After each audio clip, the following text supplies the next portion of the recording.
Tata tata. নমস্কার সকলকে, আমার পেজের আরেকটি নতুন ভিডিওতে আপনাদের সকলকে অনেক অনেক স্বাগত। আমি প্রিয়াঙ্কি চলে এলাম আমার জীবনের আরেকটি নতুন দিনের অভিজ্ঞতার গল্প আপনাদের সাথে ভাগ করে নিতে। আজকে 8 ফেব্রুয়ারি শনিবার, আর এখন রাত 9টা মতন বাজে। আজকে সারা সপ্তাহের বাজার, রান্না খাওয়া সব করে নিয়েছিলাম, তবে বাইরে এখন এতটা ঠান্ডা সে কি আর বলবো। তাই আজকে ছুটির দিন হয়ে থাকলেও ঘুরতে আর কোথাও যাওয়া হয়নি। তবে আমি আজকে আবার অল্প করে গাজরের হালুয়া বানাচ্ছি, কারণ কালকে আমাদের ঘরে আমার নতুন বান্ধবী আর তার হাজব্যান্ড ডিনার করতে আসবে। আর মাত্র কদিন আগেই গাজরের হালুয়া বানানোর ফুল রেসিপি আপনাদের সাথে শেয়ার করেছিলাম, তাই আজকে আর সম্পূর্ণ রান্নার ভিডিও করিনি। তবে কালকে ডিনারের মেনু হলো চিকেন কষা, বাসন্তী পোলাও আর পালক পনির।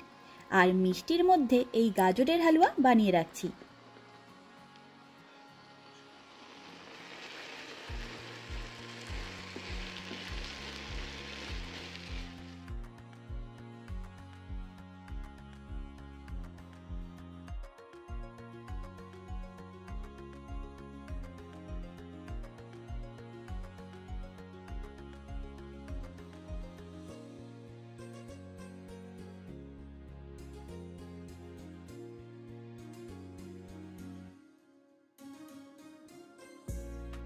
আর কালকে বিকেলে খাওয়ার জন্য বানিয়ে রাখছি একটু চকলেট কেক, আর পপকর্নের প্যাকেটও এনে রেখেছি, সেটা বানিয়ে নেব। আসলে সন্ধ্যার জন্য আর আলাদা করে ভারী কিছু খাবার রাখছি না, নয়তো রাতের খাবারগুলোকেই শান্তি মতন খেতে পারবো না আমরা কেউ। আর প্রবাসে এসে আমি বান্ধবী কিভাবে পেলাম সেগুলি পরে বলছি আপনাদের। ওদিকে গাজরের হালুয়াটাও নামিয়ে ফেলেছি, আর এই দিকে কেকটাও তৈরি হয়ে গেছে। এবারে কেকটা ঠান্ডা হয়ে এলে এটাকে ভালো করে ঢেকে রেখে আমরাও শুয়ে পড়বো।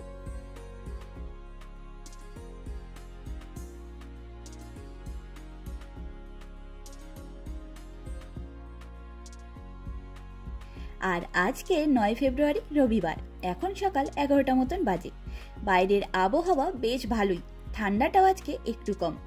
তবে এখনও আমাদের ব্যালকনিতে রোদ আসতে আরম্ভ না করে থাকলেও আজকে বাইরে রোদ থাকবে সেটা ওয়েদার রিপোর্টে দেখেই সৌভিক ওর জুতোগুলোকে পরিষ্কার করে বাইরে রাখলো।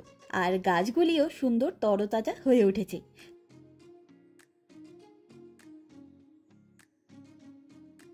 তবে আকাশটা দেখুন কি সুন্দর হয়ে রয়েছে।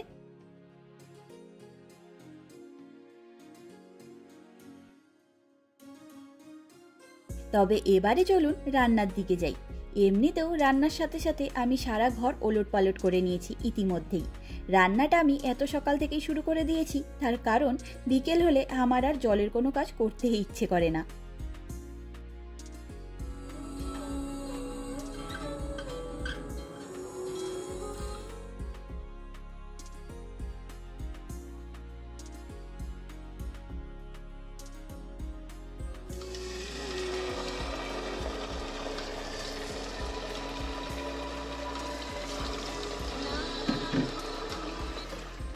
প্রথমে আমি স্কিন আর বোন সহ চিকেন কষা বানাবো, তাই চিকেনগুলো সবার আগেই সাদা তেলে শুধুমাত্র পরিমাণ মতো নুন দিয়ে ভেজে নিচ্ছি। আর রান্নাটা আমি একদম সিম্পলভাবেই করব, তাই আলাদা করে এটা নিয়ে কিছু বলার নেই। তাই রান্নাটা রান্নার মতো হতে থাকুক, আমি আপনাদের সাথে আমার নতুন বান্ধবীর সাথে পরিচয় হওয়ার গল্পটা সেরে ফেলি। আমি যখন বুদাপেস্টে এলাম তখন আমি অনেক খুঁজেও এই শহরের কোনো বাঙালি ব্লগারকে খুঁজে পাইনি।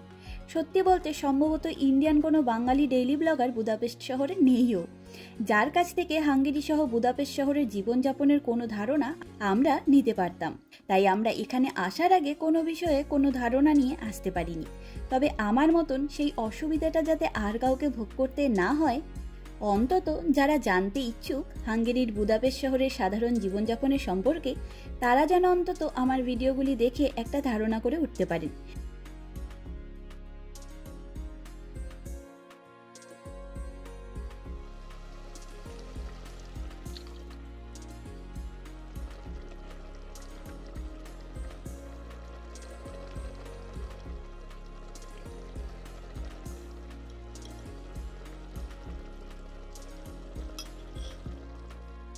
এবং থাকতে না আসার হলেও ঘুরতে আসার আগেও যেন আমার ব্লগগুলোর দ্বারা কিছুটা হলেও ধারণা নিয়ে আসতে পারেন।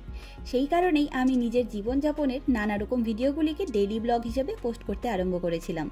আর আমার কাজের ভিডিওগুলি দেখে নানা জায়গা থেকে আমাকে মেসেজ করেছেন বেশ কয়েকজন, তাদের নিজের জিজ্ঞাসা নিয়ে। আমি নিজের অভিজ্ঞতাগুলি তাদের সাথে শেয়ার করেছি, তাদের কাছ থেকে পজিটিভ ফিডব্যাকও পেয়েছি।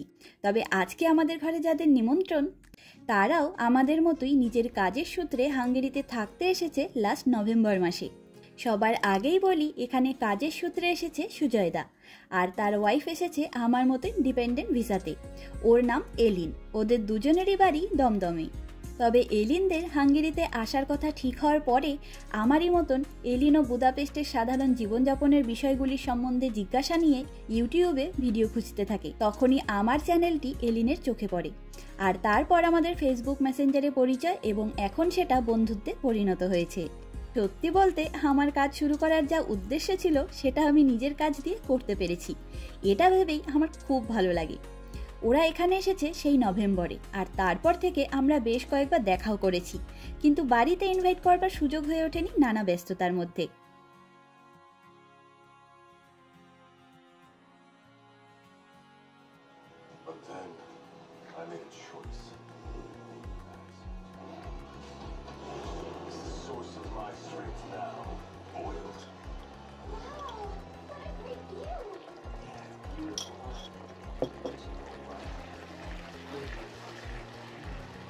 আর আমার কাজের জন্যই আমার আজকে এই বন্ধুর খোঁজ পাওয়া, তাই তার প্রথমবার আমাদের ঘরে আসার ব্যাপারটাকে কি করে মিস করে যাই বলুন।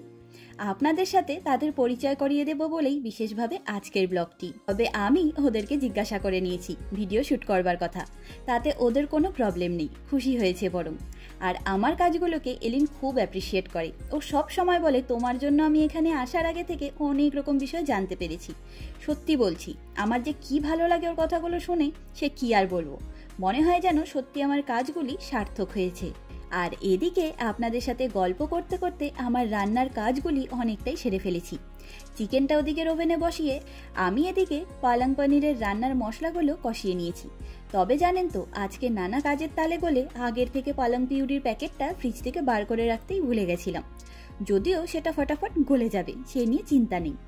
তবে আজকের পালক পনির রান্নাটা একটু ইউনিক টাচ দেওয়ার জন্য পালং শাকের কাঁচা গন্ধটা চলে গেলে দিয়ে দিলাম একটু করে জায়ফল গুঁড়ো, এলাচ গুঁড়ো আর দারচিনি গুঁড়ো, একটু অন্যরকম ফ্লেভারের জন্য।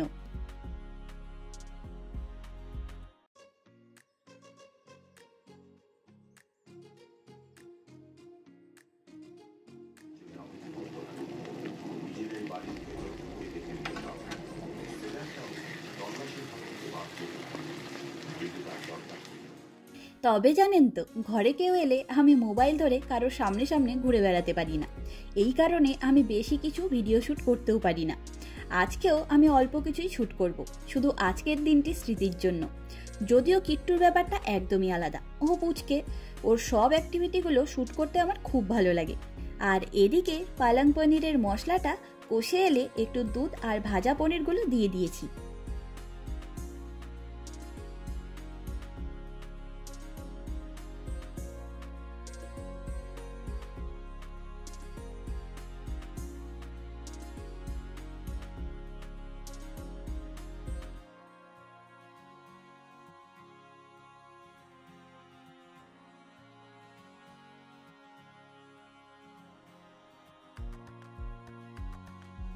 আর আজকের পনির রান্নাটাও বেশ মাখা মাখা হয়েছে বলে চিকেন রান্নার একটু গ্রেভি রেখে দিলাম, যাতে পোলাও দিয়ে খাওয়ার সময় গ্রেভির অভাব না দেখা যায়। আর চিকেন রান্নাটা অন্য পাত্রে নামিয়ে নিয়ে ওপরে ধনেপাতা কুচি ছড়িয়ে দিয়েছি। সম্পূর্ণ মশলাটাকে ভালো করে কষিয়ে নিয়ে একটু বাটারের মধ্যে রসুন কুচি, কাঁচা লঙ্কা কুচি সহ গোটা জিরে ফোড়ন দিয়ে নেব।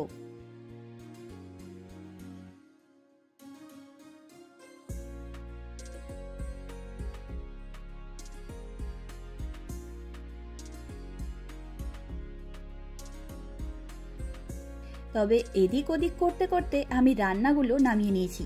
এবারে শুধু বাসন্তী পোলাওটা করে নিলেই রান্নার কাজ শেষ। যদিও তারপর বাসন কোসন ধুয়ে নিজে ফ্রেশ হয়ে আসতে আসতে বেশ সময় লেগে যাবে।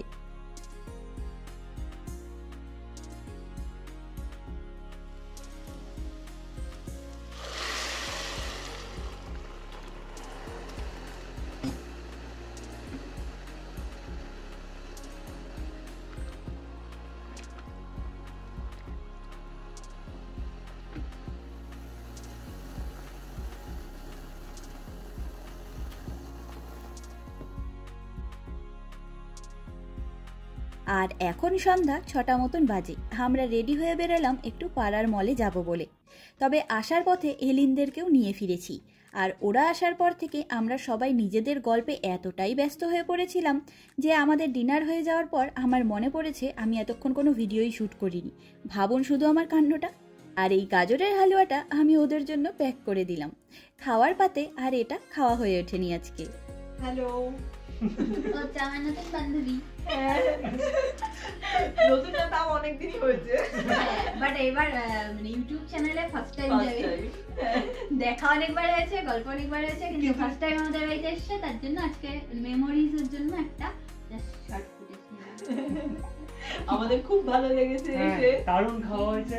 এখন থেকে আমরা দেখা করবো। হ্যাঁ অবশ্যই, ঠিক আছে, দারুণ গল্প হয়েছে। হ্যাঁ আর সেদিন ঠান্ডার মধ্যে 2.5 ঘন্টা গল্প করে 2.5 ঘন্টা ধরে ওখানে দাঁড়িয়ে মানে আমাদের গল্প। আজকে অ্যাটলিস্ট ঠান্ডার মধ্যে গল্প হয়নি, ঘরের মধ্যে গল্প হয়েছে। Thank god. এরপরে গরমে আসলে বাইরে বসে গল্প। ওইটা খুব ওই ভালো, ব্যাপারটা খুব ভালো, মানে আমরা খুব আমাদের এমনি বাড়িতে ঠিক আছে, কিন্তু আমাদের ব্যালকনিটা নেই। রিয়ারও সেদিন বলছে বলে কি তোমাদের এই গরম আসলে ব্যালকনিতে এসে বসবো। না, ওদের ব্যালকনি আছে। ওদের আমাদের মধ্যে সিটিং অ্যারেঞ্জমেন্ট নেই তো, ওরা খুব এনজয় করে। ও ফার্স্ট টাইম যখন এসেছিল তখন একদিন এসে বাইরে বসেছিল, অফিসের কাজ বাজ সব করেছিল ওখান থেকে। ওর খুব ভালো লেগেছে, বলে কারণ গরমের টাইমটা তোমাদের এখানে এই জিনিসটার জন্য খুব ভালো লেগেছে। ঠিক আছে, আমার হাত ব্যথা হয়েছে, টাটা করে দাও। কিট্টুদের মধ্যে tata tata tata. Good night. আর কিট্টু তো এখানে ইয়েতে ওঠে, লিফটে ওঠে, টাটা তোমরা ভালো থেকো বলে যায়, সাবধানে থেকো, টাটা। ও তুই সামনে দিয়ে যাবি? ঠিক আছে, টাটা টাটা। হ্যাঁ পৌঁছে মেসেজ করে দিও। হ্যাঁ চলুন আজ তবে গল্পের ঝুড়ি গুছিয়ে নিই। দেখা হবে, গল্প হবে পরের একটি নতুন অভিজ্ঞতার গল্প নিয়ে খুব তাড়াতাড়ি। আমার এই ভিডিওটি কেমন লাগলো লাইক কমেন্ট করে অবশ্যই জানাবেন। আজকের ভিডিওটি এখানেই শেষ করলাম। সকলে ভালো থাকবেন, সুস্থ থাকবেন, আনন্দে থাকবেন। নমস্কার।